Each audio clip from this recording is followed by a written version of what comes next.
Meu cordial boa noite a todos os amigos que estão sintonizados aqui com a gente, mais uma vez no Clube da Bíblia. Mais uma segunda-feira à noite que a gente se reúne com a palavra de Deus nas nossas mãos. E hoje, de forma muito especial, teremos um estudo de um capítulo que é bastante falado. Eu chegaria ao ponto de dizer que ele é um capítulo muito famoso, não necessariamente que ele seja conhecido, mas é um capítulo muito interessante do livro do Apocalipse, é o capítulo 13. E a gente tem um protagonismo nesse capítulo, que é a famosa besta do Apocalipse. E hoje a gente vai fazer um estudo direcionado a esse tema para a gente entender o que Deus quer nos revelar aqui.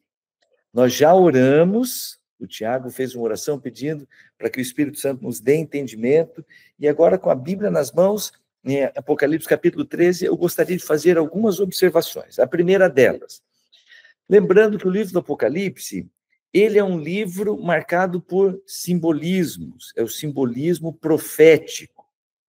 Uma vez, um pastor, um missionário, num programa de televisão, ele deu oportunidade para que as pessoas fizessem perguntas. Eles gravaram perguntas na rua e ele foi responder no programa ao vivo, ali passando na televisão. E aí, basicamente, a proposta era assim, fala que o missionário aqui vai responder. Pergunta que o missionário vai responder. E apareceu alguém dizendo assim, missionário, estou parafraseando aqui porque eu não lembro os detalhes, tá? Missionário, eu gostaria que o senhor me desse um conselho, o que eu faço, como que eu faço para compreender o livro do Apocalipse? Porque eu já tentei ler, não entendi nada. Aí o missionário respondeu do outro lado dizendo assim, meu irmão, não precisa se preocupar com isto. O livro do Apocalipse é um livro de mistérios. O livro do Apocalipse é um livro selado. Isso significa que o que está ali não é para ser conhecido, não é para ser compreendido. Esses mistérios pertencem para Deus. Então, fica com a outra parte da Bíblia que você consegue entender, e essa parte que é misteriosa, essa parte que está encoberta, você não precisa perder tempo. Estou parafraseando aqui de maneira muito simplista, mas um resumo era esse. Um missionário estava dizendo, não perca tempo com o livro do Apocalipse, porque isso aí Deus não revelou nada, é um livro de mistérios. Mas a começar pelo significado da palavra Apocalipse. A palavra Apocalipse, que é uma palavra de origem grega, tem como significado revelação. O livro do Apocalipse é uma revelação. E o título do livro é porque a primeira palavra do livro, que foi escrito pelo apóstolo João, quando ele estava lá na ilha de Patmos, a primeira palavra do livro é a palavra revelação. É uma revelação que Deus fez para que uma mensagem muito importante chegasse ao conhecimento da igreja, chegasse ao conhecimento dos seus filhos aqui na Terra. Ao dizer isto, eu não estou descartando o fato de que o livro do Apocalipse, ele tem as suas complexidades. Todas as vezes que a gente vai até o livro do Apocalipse, a gente se depara com esse conjunto de símbolos que estão colocados aqui numa linguagem profética, evidentemente, existe uma complexidade. Como é que a gente vai interpretar? Então, existem algumas maneiras da gente interpretar aquilo que está aqui. Uma das maneiras é quando a pessoa, independentemente de se considerar inteligente ou não, ela lê o texto e ela diz, o significado disto aqui é isto. E aí, se alguém chega e pergunta, mas de onde é que você tirou essa ideia? O que está por trás dessa tua interpretação? Aí a pessoa faz assim, ó, olha aqui para mim, daqui, ó, tirei da minha cabeça, eu sou uma pessoa inteligente e Deus me revelou, e é este o significado. E eu não estou descartando aqui de forma alguma a importância da gente usar a razão. Vale lembrar que a religião da Bíblia é uma religião que está baseada na fé, mas nunca exclui a razão. A religião da Bíblia, ela consegue harmonizar. A religião de Jesus Cristo, ela harmoniza a fé e a razão.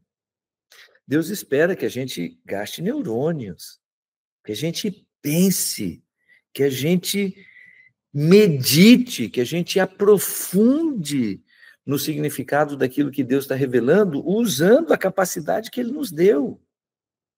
Mas, por mais inteligente, por mais estudada que seja uma pessoa, a própria capacidade, a própria razão, ela é um terreno muito frágil e é um terreno muito perigoso para a gente usar como base para a interpretação da Bíblia.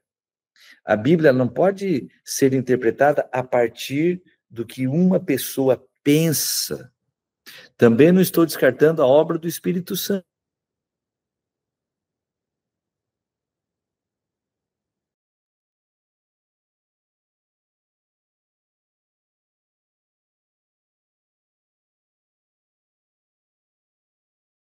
Pastor, você está no mudo. Eu não sei explicar o que aconteceu aqui para ficar no mudo, mas eu não sei onde é que eu parei, então vou repetir. Eu estava dizendo que a gente não pode descartar a obra do Espírito Santo em trazer entendimento, iluminando a nossa mente para que a gente tome posse da revelação. E a gente ora dizendo, por favor, Senhor, que o Espírito Santo abra minha mente, me dê a capacidade de entender aquilo que o Senhor revela.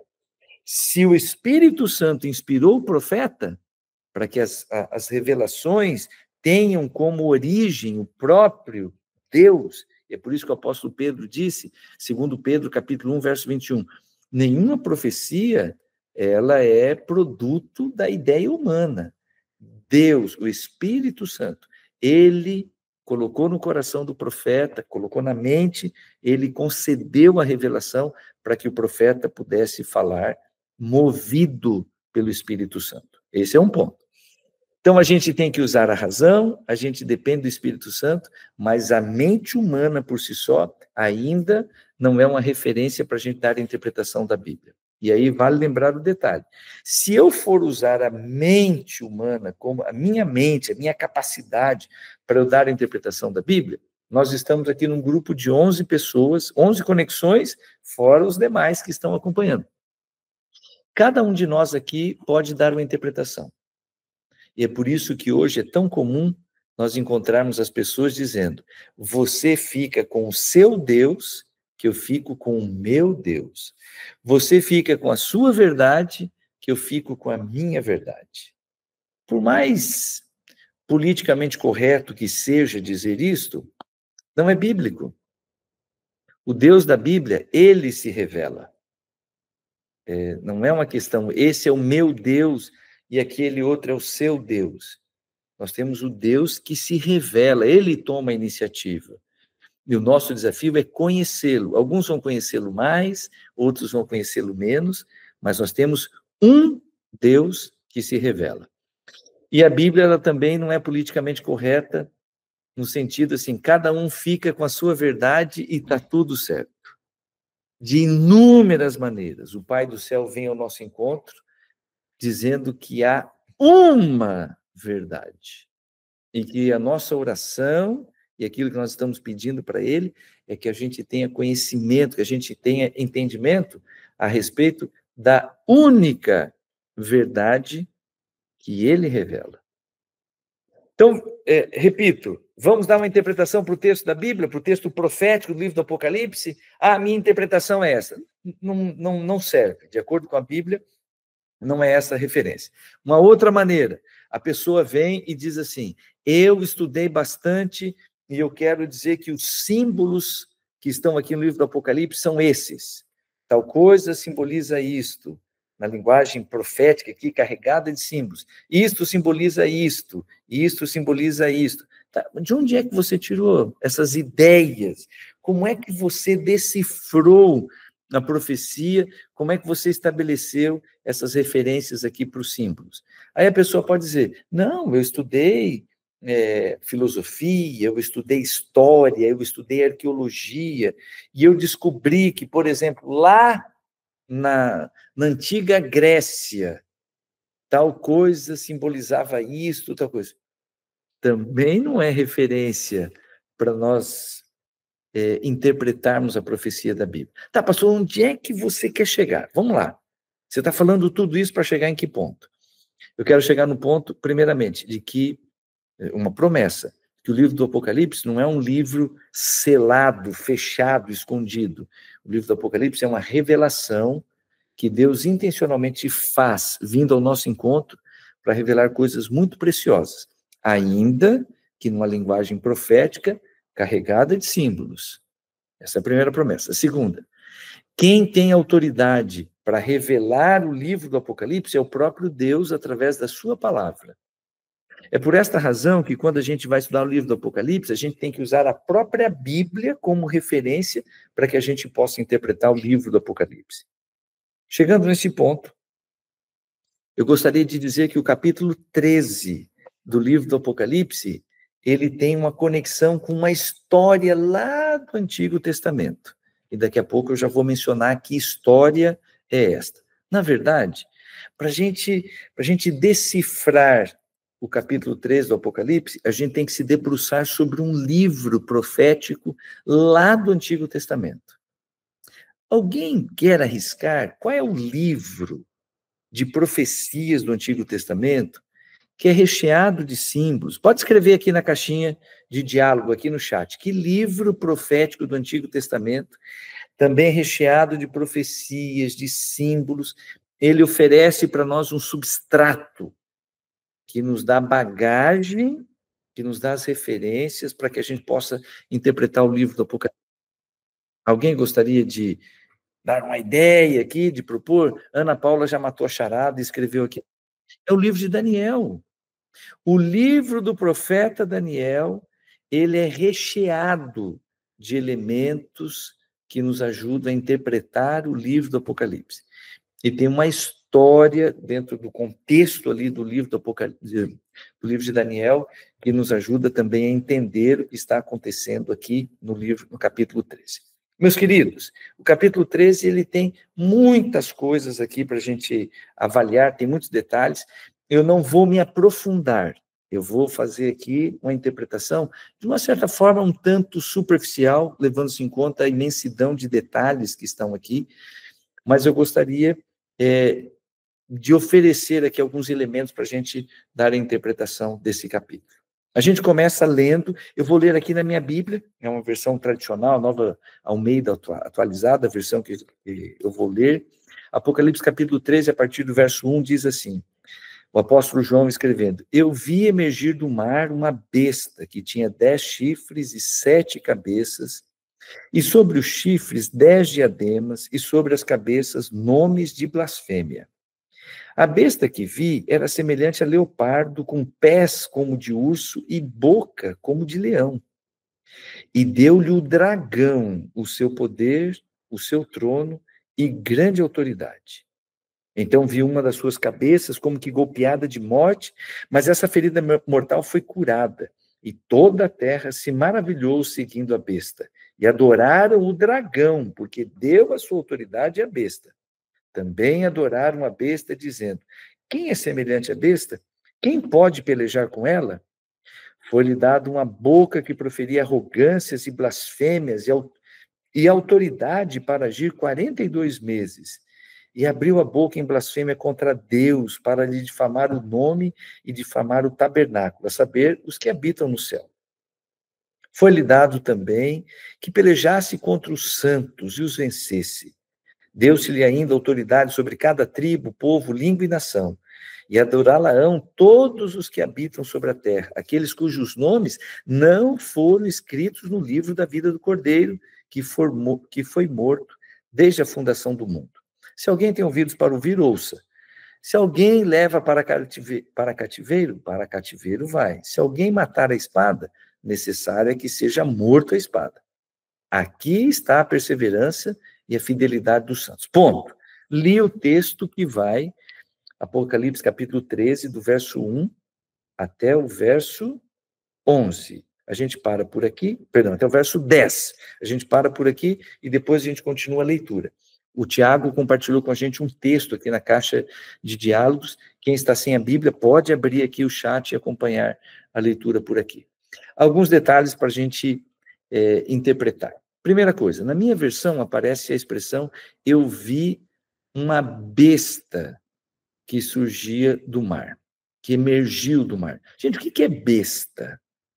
Quando eu era criança, morava numa cidadezinha lá do Paraná, bem caipira, e besta era um xingamento.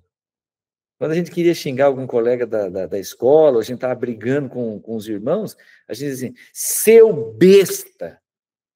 E eu era criança, nunca nem parei para dar significado, o que era aquele xingamento. Seu besta.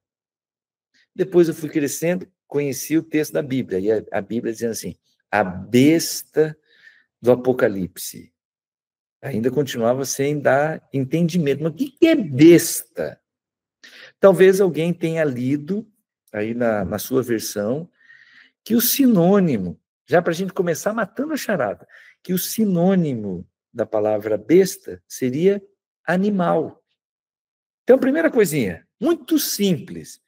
O apóstolo João, ele diz que viu surgindo, emergindo do mar, um animal.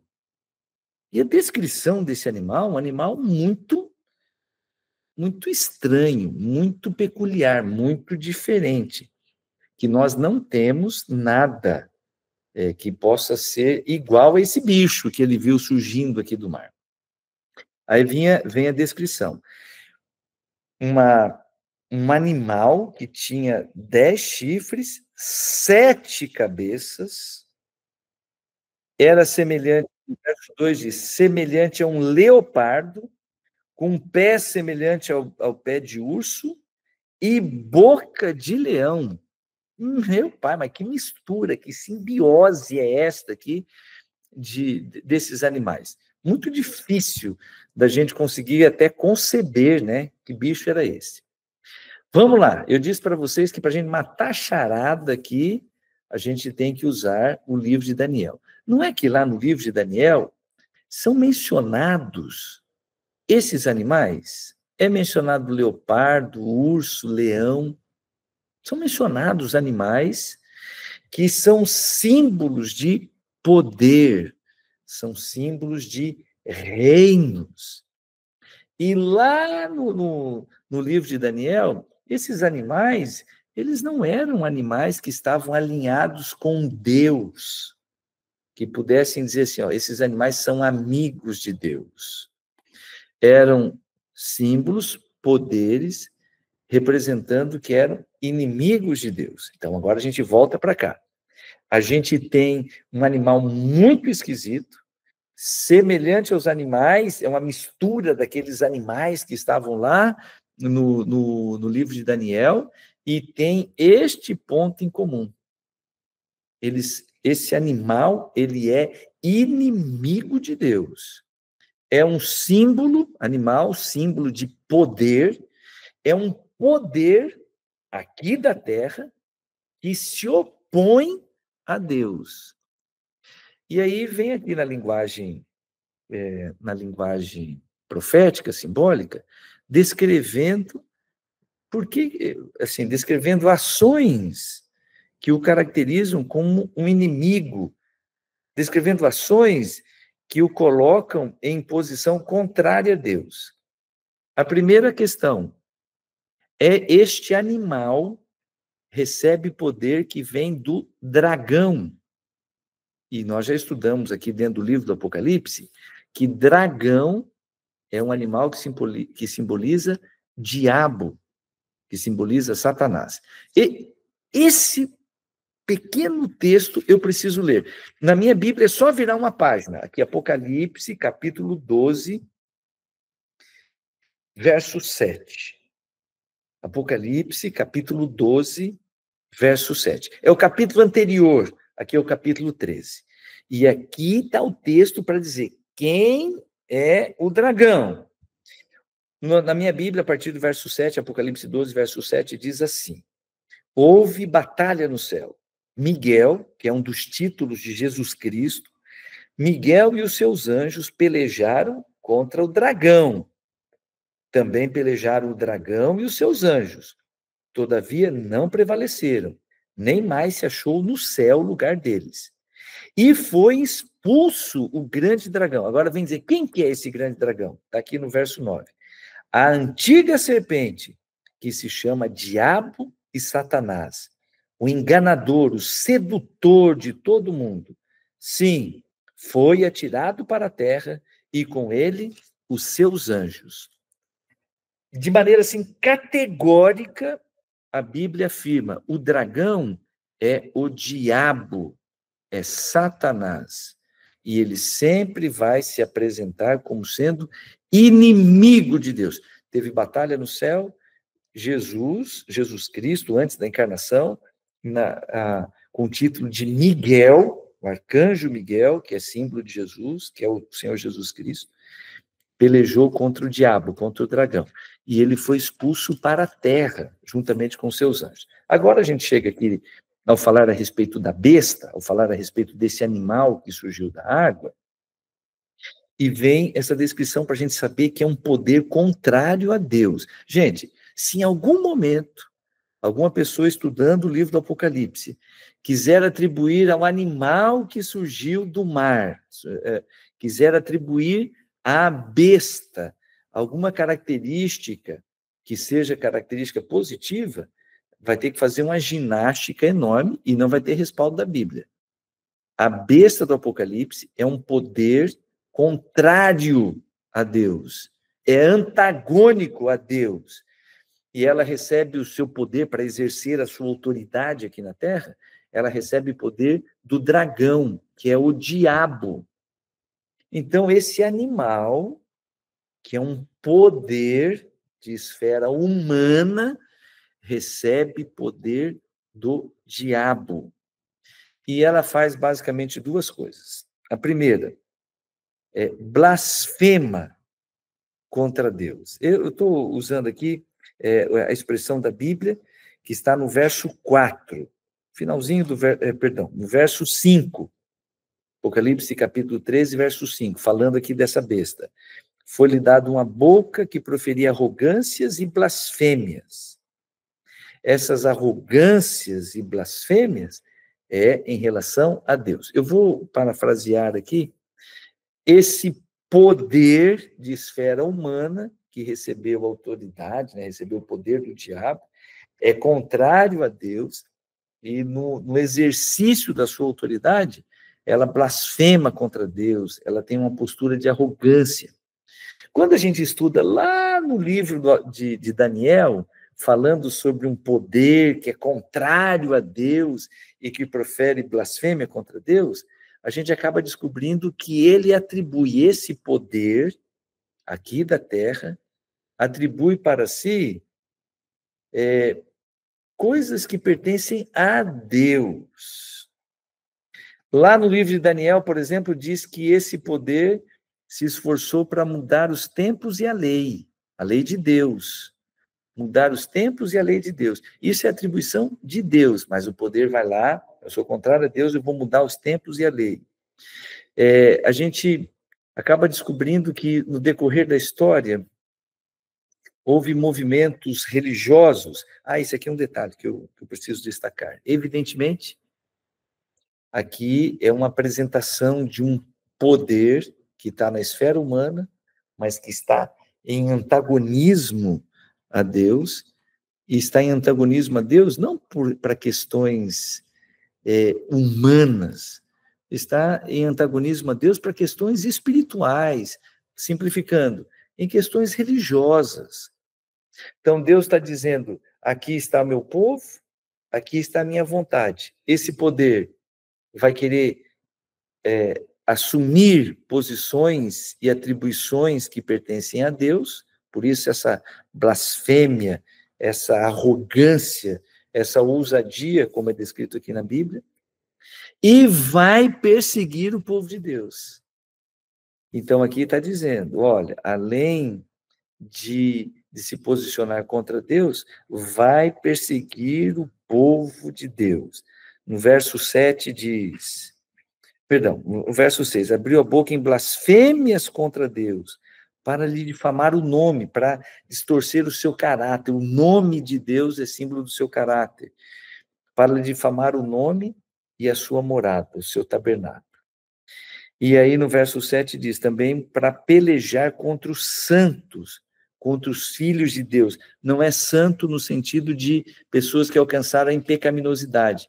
São santos aqueles que, pela fé, se colocaram na posição de filhos de Deus e tomaram posse da justiça que o Senhor Jesus Cristo oferece para os seus filhos, perdoando as pessoas e trabalhando na transformação do seu caráter. Esses a Bíblia está chamando, esses aqui são os santos de Deus. Pessoas que vivem pela fé e que vivem em obediência a Deus. E eles vão, e esse poder que é contrário a Deus vai perseguir essas pessoas. Também é colocado aqui uma profecia de tempo, que tem o seu equivalente lá no livro de Daniel também, 42 meses, ou, como aparece aqui no Apocalipse em Daniel, 1.260 dias proféticos, ou um tempo, 2 tempos, metade de um tempo, são equivalências para se referir a esse período profético, que a gente colocaria de 1.260 dias proféticos dentro do cálculo, do cômputo profético de que cada dia equivale a um ano, então de um período de 1.260 anos. E quando a gente se detém assim, no estudo dessa cadeia profética, a gente consegue identificar que período é esse. Eu repito, irmãos, eu estou colocando aqui de forma... Tem tantos detalhes, eu estou colocando aqui de forma superficial, mas para a gente ir conseguindo montar um quebra-cabeça. Recapitulando o que eu falei até agora. Há um detalhe importantíssimo. Dentro da Bíblia, dentro do cenário profético, águas. As águas são símbolo de povos, multidão, um número muito grande de pessoas. Então, quando diz assim, esse animal, a besta, ela emergiu do mar, ela emergiu de um apoio de muitas multidões, de muitas pessoas. O mar aqui como símbolo de muitas águas, e aí dentro do contexto profético é símbolo de muita gente. Então, é um poder religioso, né? É um poder humano, mas na esfera religiosa, que é contrária a Deus e que tem o suporte, tem a adesão de muitas pessoas. Então, ela surge dentro do contexto de muita gente. É um poder religioso e é contrário a Deus. Quando a gente vai olhar no decorrer da história, e usando, repito, o livro de Daniel como base, é que eu já estou indo aqui direto para a interpretação, para a gente ganhar tempo. Quando a gente vai olhar lá para a história, e como que a profecia se encaixou dos animais que foram se sucedendo, etc, etc, etc, a gente vai chegar numa conclusão. Nós estamos diante de um poder religioso que teve o seu auge a partir do século VI. Então, a gente tem, dentro do cômputo profético ali, o ano 538, perdão, o ano 538, no século VI, que alcançou o seu clímax de poder, para que, como está dizendo aqui, para que mesmo as autoridades desse mundo se curvassem diante do seu poder, da sua autoridade, e exerceu muita influência, muito poder por 1.260 anos, chegando lá no ano 1789. Então, quando você olha fazendo essa trajetória, e aí você começa a juntar uma ponta daqui e dali, montando o quebra-cabeça, a gente acaba chegando uma religião histórica, que tem a sua base em Roma. Repito, eu teria que entrar aqui em muitos detalhes da interpretação aqui dos detalhezinhos para dar para a gente chegar nesse ponto.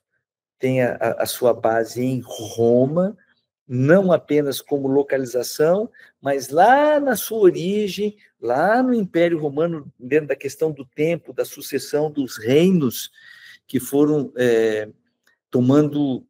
que foram exercendo poder e autoridade desde a Idade Antiga até a Idade Média e seguindo adiante, e a gente chega ao poder religioso, com base em Roma, e que teve o seu clímax, especialmente na Idade Média. E aí a gente pega lá o finalzinho da Idade Antiga e a gente avança para a Idade Média. Bom, ainda que seja um poder religioso, vai assumir atribuições que pertencem a Deus e vai perseguir aqueles que permanecem fiéis a Deus, sendo obedientes e leais àquilo que diz a palavra de Deus. Bom, agora a gente vai para a segunda parte do capítulo. Por causa do tempo, eu vou dar uma corrida aqui. Não vou ler todos os versos. Mas aqui diz que tem um segundo animal. O apóstolo João falou assim, ó, eu vi emergindo do mar. Agora ele diz assim, no verso 11, eu vi ainda uma outra besta, um outro animal emergir da terra. Agora vamos ver as características desse outro animal. Possui 2 chifres, parecendo cordeiro, mas falava como dragão. Exerce toda a autoridade da primeira besta na sua presença. Faz com que a terra, os seus habitantes, adorem a primeira besta, cuja ferida mortal foi curada. Também opera grandes sinais, de maneira que até fogo do céu faz descer a terra diante dos homens. Seduz, ou algumas versões dizem engana, seduz aqueles que habitam sobre a terra por causa dos sinais que lhe foi dado executar diante da besta, dizendo aos que habitam sobre a terra que façam uma imagem à besta, aquela que ferida a espada sobreviveu, e que foi lhe dado comunicar fôlego à imagem da besta, para que não só a imagem falasse, como ainda fizesse morrer quantos não adorassem a imagem da besta. A todos, os pequenos e grandes, os ricos e pobres, os livres e os escravos, faz que lhe seja dada certa marca sobre a mão direita ou sobre a fronte, para que ninguém possa comprar ou vender, senão aquele que tem a marca, o nome da besta ou o número do seu nome. Paro por aqui. Esse animal, que agora é descrito que surgindo da terra, olha só que coisa interessante, se as águas são símbolos de muitos povos, de multidão, a ideia de que um animal surge da terra, ele vai surgir, ele vai se estabelecer num ambiente que tem pouca gente. De um lado, o mar, multidão, uma base de adeptos e de seguidores muito grande. Do outro lado, vai se estabelecer um outro animal surgindo da terra, num ambiente com pouca gente. Esse animal tem aparência de cordeiro, mas fala como se fosse o dragão. Cordeiro é um símbolo de Jesus Cristo, então como se fosse dizendo, ó, esse outro poder, ele aparenta, ele não está assim tão frontalmente em posição antagônica nas coisas que Deus faz. Ele não é um inimigo assim tão declarado das coisas de Deus. Ele parece um cordeiro, mas ele fala como um dragão. Ele, na verdade, quando ele abre a sua boca, ele está do outro lado. Tem aparência, mas ele está do outro lado. E o clímax aqui dessa segunda besta é que esse animal vai erigir uma imagem à primeira besta e vai exercer autoridade para que todos adorem essa imagem, que foi feita para homenagear a primeira besta, o primeiro animal. E aqui vem dizendo, né, que faz, o verso 16, a todos, ela faz esse esforço para que adorem a besta. E se não adorar? Não pode comprar, não pode vender, vai ficar numa situação terrível e vai ser perseguido até a condição de colocar a vida em risco. Se você não adorar a imagem, eu vou te matar. Estou parafraseando aqui. A segunda besta, o segundo animal, exercendo o seu poder, vai erigir uma imagem em homenagem à primeira besta, dizendo, tem que adorar essa imagem, senão não consegue comprar, vender, e eu vou matar. E aí um detalhezinho, né? Aqui vem dizendo que aqueles que se submeterem ao que esta besta está determinando, que esse animal está determinando, vai receber a marca da besta, na mão direita ou na fronte. Esta marca da besta já foi símbolo, já foi tema de muita discussão, de muito debate. Como é que vai ser feito isso? Repito, meus queridos, ele é dentro de um contexto de simbolismo. A mão direita é símbolo de ação, é aquilo que a gente faz, é aquilo que a gente pratica. A fronte é símbolo de pensamento, de razão, de autonomia para fazer escolhas, de alinhamento, de aquiescência mental, ideológica, conceitual. Então, aqui está dizendo o seguinte, que as pessoas que se submeterem à autoridade da besta e adorarem a sua imagem, vão receber o sinal na mão, ou seja, vão praticar aquilo que a besta está dizendo, ou vão receber o sinal na fronte. Em outras palavras, mesmo que eu não esteja praticando, eu estou aceitando isso daqui, eu estou alinhado, eu tenho aqui essência para que eu possa estar alinhado com aquilo que está dizendo. É por escolha, usando a razão, ou mesmo que não esteja usando a razão, pela prática, eu estou fazendo. Posso até não concordar, posso até não entender, mas eu estou obedecendo, eu estou fazendo aquilo que a segunda besta está dizendo que é para fazer. Gente, nós temos uma história no livro de Daniel que oferece o pano de fundo justamente para isso daqui. O livro de Daniel, no capítulo 2, diz que o rei Nabucodonosor teve um sonho, ele sonhou com uma estátua, e Deus revelou o significado daquela estátua. E lá no significado da estátua, Deus revelou que haveria uma sucessão de reinos, lá da antiguidade, e que esses reinos iriam sendo sucedidos um após o outro, mas que Deus está no controle de todas as coisas, até que, por fim, vai haver uma intervenção de Deus, uma pedra virá do céu e vai destruir os poderes, os reinos aqui desse mundo, estabelecendo o reino de Deus.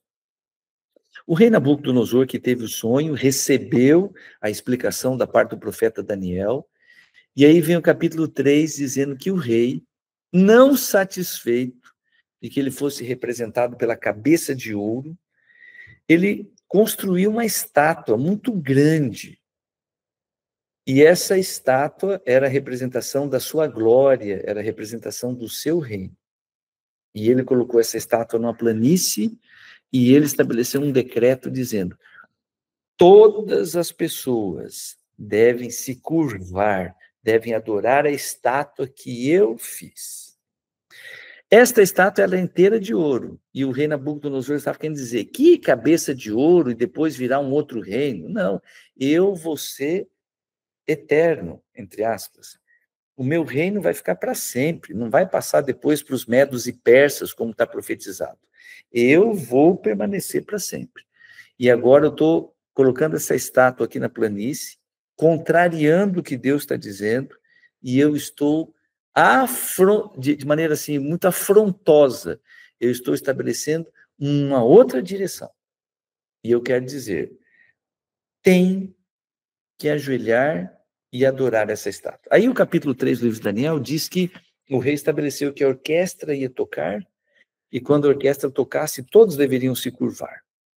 Tinha uma multidão gigantesca lá naquela planície. Quando a orquestra tocou, 3 jovens, fiéis a Deus, seguindo os ensinamentos de Deus, seguindo os ensinamentos da Bíblia, eles aprenderam que quem é fiel a Deus não adora nenhum tipo de estátua, nenhum tipo de ídolo.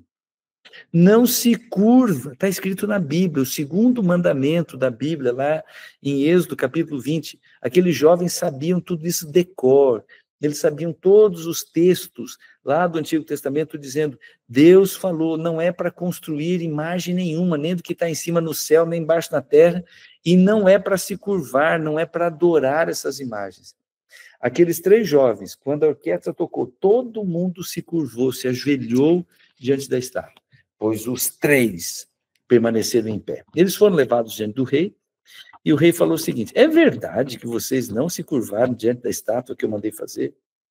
Então é o seguinte, eu vou mandar tocar a orquestra de novo, e vocês devem se curvar. Se vocês não se curvarem, não se ajoelharem, vocês vão ser jogados na fornalha. Eu mandei aquecer uma fornalha gigantesca, e quem não me obedecer, eu vou matar, eu vou jogar na fornalha. A resposta daqueles 3 rapazes foi muito linda. Eles disseram o seguinte: olha, rei, o Deus a quem nós somos fiéis, o Deus em quem nós confiamos, ele pode nos livrar do Senhor. O Senhor está dizendo que vai nos matar, mas o Deus a quem nós servimos, ele tem autoridade, ele tem poder para nos livrar da sua mão. Mas hoje, uma coisa, se ele vai fazer isso ou não, a gente não sabe, a gente sabe que ele tem poder. Agora, tem uma coisa que nós podemos garantir: nós não vamos nos ajoelhar. Nós servimos a um Deus vivo, real, e ele diz que não é para a gente se ajoelhar diante de estátua nenhuma. A Bíblia diz que o rei ficou tão irado com aquele ato de insubordinação à autoridade dele. Quem são esses 3 rapazes que, dizendo que se submetem à autoridade de Deus, eles me afrontam e me submetem à autoridade humana? Eu sou a maior autoridade aqui. O rei disse o seguinte: eu vou jogar vocês lá dentro, e eu quero ver quem é que vai livrar vocês da morte, quem é que vai livrar vocês da minha mão. E disse para os empregados: olha, aqueçam essa fornalha 7 vezes mais. Ou seja, coloque essa fornalha aqui no nível mais intenso possível de calor, porque eu vou matar esses jovens. E aí, eu vou deixar aqui o suspense, a tarefa de casa, para você ler o capítulo 3 do livro de Daniel, para você saber como é que termina a história. Hoje, o que eu quero destacar é: aqueles jovens não se submeteram à autoridade que dizia que eles deveriam desobedecer a Deus e adorarem aquela imagem. E o ponto, eu tenho que dar esse spoiler, tá? Deus honrou a fidelidade daqueles jovens e os livrou da morte. Como? Não vou contar, você vai ter que correr lá, quando a gente terminar aqui o estudo, Daniel capítulo 3, a história do rei Nabucodonosor mandando todo mundo se ajoelhar e adorar a imagem, e aqueles 3 jovens dizendo que eles não fariam isto, e Deus preservando a vida deles. Agora a gente vem para cá, de novo, se levanta um poder político, religioso, e ele vai estabelecer uma imagem à primeira besta, aquele poder religioso que se opõe a Deus e que de maneira afrontosa, de maneira blasfema, como diz aqui, busca exercer atribuições que pertencem a Deus, inclusive mudando os tempos e a lei, mudando a lei de Deus. E agora a segunda besta diz: pois nós vamos estabelecer aqui um decreto para que as pessoas adorem a imagem da primeira besta, se submetendo a ela, obedecendo aquilo que ela faz. Dentro do contexto profético, esta imagem que é estabelecida, a imagem da besta, ela não é necessariamente um ídolo, uma estátua que vai ser erigida. É um tema, que é um desdobramento da autoridade da primeira besta, desse poder religioso que se estabeleceu por tantos séculos e que dominou o cenário religioso de maneira muito forte, especialmente na Idade Média. E essa autoridade desse poder religioso se manifestou em mudanças naquilo que Deus falou que era para fazer. Agora vem a segunda besta, é um poder político, com características religiosas, é um poder estatal que vem para levar as pessoas, para obrigar as pessoas a se submeter à autoridade da primeira besta. No contexto, e já encerrando, a segunda besta, ela não surgiu do mar, ela surgiu no deserto. A gente olha para a história e tem uma nação, um poder político, estatal, que surgiu numa região desértica, com aparência de cordeiro, mas que está profetizado que vai estender a mão para apoiar e para usar dos seus recursos para levar as pessoas a se submeterem à primeira besta. E já decifrando aqui, a segunda besta, que é descrita aqui no livro do Apocalipse, se aplica a uma nação muito querida, que é a nação dos Estados Unidos. E por incrível que pareça, os Estados Unidos, com aparência de cordeiro, uma nação religiosa, evangélica, que prega a Bíblia e que procura levar o evangelho para muitas pessoas, vai falar como dragão, exercendo a sua autoridade, a nação mais poderosa do mundo, em todos os aspectos que você mencionar. Financeiramente falando, disparadamente a nação mais poderosa do mundo no aspecto financeiro. Militarmente falando, a nação mais poderosa do mundo disparadamente no aspecto militar. No aspecto político, disparadamente a nação mais poderosa do mundo, mais influente do mundo, em todos os aspectos. Agora, você imagine essa nação com todo esse poder, dando suporte a um poder religioso que se posiciona antagonicamente a Deus e que usa da sua influência para mudar aquilo que Deus está revelando, usa da sua influência para assumir prerrogativas que pertencem a Deus. Consegue imaginar isso? Agora imagine que no exercício desse poder, as pessoas sejam obrigadas a se submeter ao poder religioso que é representado pela primeira besta. E seja obrigado a obedecer aos estatutos e aos decretos que essa primeira besta vai estabelecer. Imagina que situação. Eu sei que isso aqui pode aparentar um cenário meio caótico, meio catastrófico, e um tanto separado da realidade, até porque os Estados Unidos sempre foi considerada a nação da democracia, da liberdade. Você consegue imaginar um país que é considerado um país da liberdade se posicionando para obrigar as pessoas a se submeter e ameaçando de morte? Eu só posso dizer que as profecias que já fizeram menção, eu estou falando assim no passado, as profecias que fizeram menção a reinos e a sucessão de poderes já se cumpriram. E aquelas que ainda precisam se cumprir, já estão se cumprindo. Então, talvez, eu não sou profeta, não sou filho de profeta, sou estudioso da Bíblia, e vou apresentar aqui de maneira assim, muito simplista, um cenário, e muito provavelmente a gente vai assistir a esse cenário, e aí a gente vai se lembrar. Não acredito que tudo isso está acontecendo como estava profetizado. É um cenário em que os Estados Unidos, usando de todo o seu poder e autoridade, vai levar as pessoas a se submeterem a um poder religioso que estabelece decretos contrariando a lei de Deus e a vontade de Deus. E assim como aconteceu com aqueles 3 jovens, haverá um grupo de pessoas que não vai se submeter. Na linguagem aqui da Bíblia, não vai receber o sinal, não vai receber a marca da besta, nem na mão, nem na fronte. Não vai poder comprar nem vender. Vai ser perseguido. Vai ser afrontado, entre aspas, né, por um decreto de morte. Mas assim como aconteceu com aqueles jovens que foram libertos, protegidos por Deus, isso aqui também está prometido. E eu quero encerrar uma linda promessa que está lá em em Daniel, capítulo 12, verso 1. Mais uma vez, num contexto de batalha, e o nome de Jesus Cristo, assim como aconteceu com aquela batalha lá no céu, quando Miguel e os seus anjos combateram, enfrentaram o diabo e expulsou o diabo e os demônios lá do céu, os anjos maus lá do céu. Agora, novamente, Jesus Cristo, com o título de Miguel, ele vai se levantar. E agora é para defender. Para defender quem?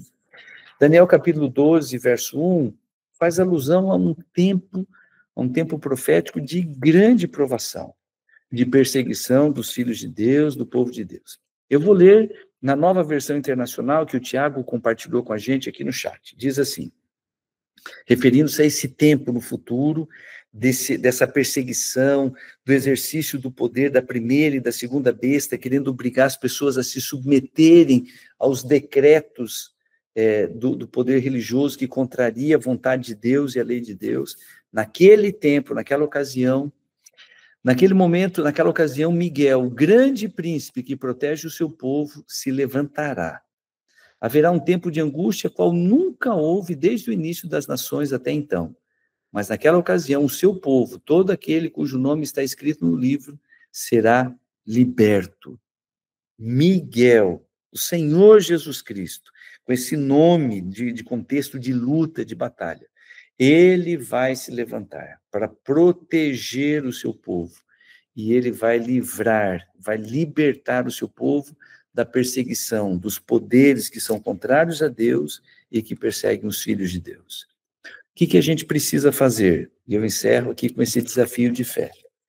O grande desafio da palavra de Deus é que a gente tenha a mesma postura daqueles 3 jovens, os 3 amigos, colegas de Daniel, que no momento de se posicionarem, eles tiveram fé, tiveram coragem e se posicionaram em obediência, se colocaram ao lado de Deus e permaneceram fiéis. É isso que Deus está pedindo para nós. É como se Deus viesse ao nosso encontro e dissesse, confia em mim e permaneça firme. Ainda que se levante perseguição, ainda que haja poderes políticos, religiosos, ainda que grandes poderes estejam contra você a ponto de ameaçar a sua vida, permaneça firme, tenha fé, confia em mim, permaneça firme.